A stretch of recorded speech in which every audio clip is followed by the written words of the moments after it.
destek için gönderdiğiniz için Allah razı olsun. Çok teşekkür ediyoruz. Allah kanınızı kabul etsin. Allah hoş geldiniz. Teşekkür ediyoruz. Allah razı olsun. Çeyrek mi?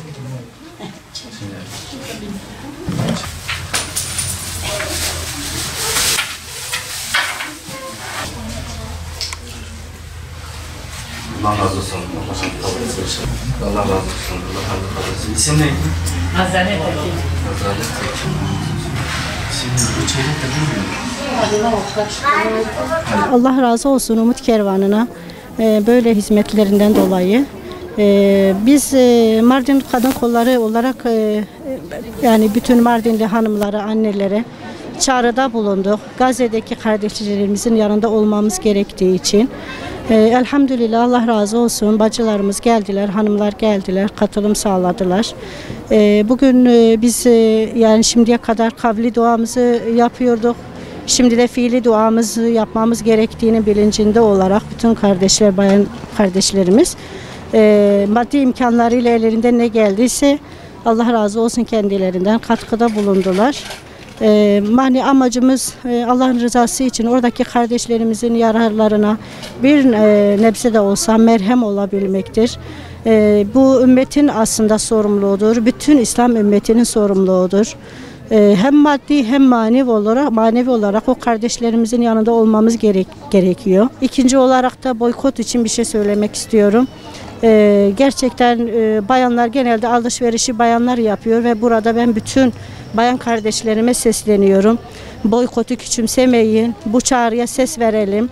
Gerçekten boykot o lanetlenmiş Yahudilerin belini kırıyor. Bu gücünü maddi olarak maddiyattan alıyorlar ve bunu da bütün İslam ülkelerine ve bütün dünyada yapmış oldukları ticaretlerden ve bütün bacılarımızın kesinlikle boykotu küçük görmemeleri lazım ve buna sonuna kadar devam etmeleri lazım.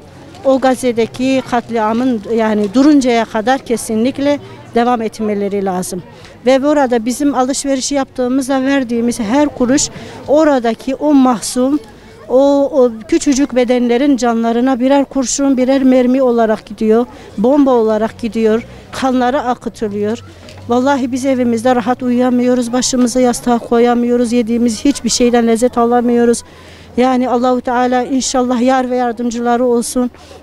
Rabbim güç kuvvet versin. Rabbim inşallah Bedir Savaşı'nda Cebrail Aleyhisselam'ı ve melekleri yardıma gönderdiği gibi o kardeşlerimizin de yardımına göndersin. Ve buradan tekrar Umut Kervanı'na yapmış oldukları bu hizmetlerinden dolayı çok teşekkür ediyorum. Ve katılım sağlayan, çağrımıza ses veren bütün Mardinli hanımlara da teşekkür ediyorum. Allah razı olsun. Selamun aleyküm. Hadi Teala selamet ya hoş gazar bişine. Hadi Teala yardımcı ba hoheme guhatın bu yardıma wan. Xaskahin pertir desteme bahataya amsbeye ve vajwar dua dikin. Hadi Teala wan qahru perişan bikir Rabbi. Binavi qahar.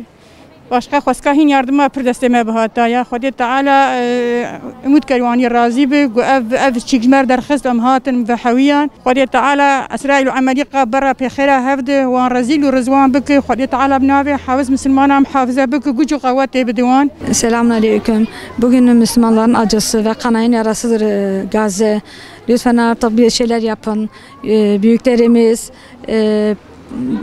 üst önderlerimiz hepsi artık bir şeyler yapsınlar, el atsınlar bu duruma. Artık yani gönlümüz, kalbimiz dayanmıyor, gözümüz dayanmıyor bu acıya. Artık yani konuşmak, kelimeler kafiyesiz kaldı bize. Artık yani kanamız çok derin ve yaradır. Yani artık dayanamıyoruz bu acıya. Yeter artık Müslümanlar hepsi ayağa kalksınlar, birlik olsunlar. Bugün artık birlik zamanıdır. Müslümanların kıyam zamanıdır. Hepimiz bir olalım, birlik olalım. Yani Gazze dedim mi artık Gazze herhalde son nokta. Yani bilmiyorum vicdanlar artık vicdana nasıl insanlar buna göz yumuyorlar. Yani bunu anlatamıyoruz. Anlatacak zaten Gazze dediği zaman biz artık orada bitiyor. Bizim için her şey bitiyor. Evet, burada olmamızın sebebi de Gazze kardeşlerimiz içindir. Bugün burada Gazze için toplanmış durumdayız.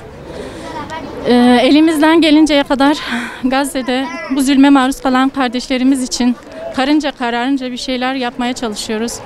Ve bütün insanlığı duyarlı olmaya davet ediyoruz. Bugün Gazze'de yapılan bu zulüm bir toprak meselesi değildir. Bugün dünyanın her neresinde olursa olsun En ufak bir suç işlendiği zaman nasıl dünya ayağa kalkabiliyorsa, bugün sokakta öldürülen bir köpek için bile günlerce protestolar ediliyor. Dünyanın her yerinden insanlar ayağa kalkabiliyorken neden Gazze için bu kadar duyarsızız? Neden dünya hala bu kadar sessiz? Bugün ben buraya kumbaramı boşaltmaya geldim. Kardeşlerimize artık yardım edin.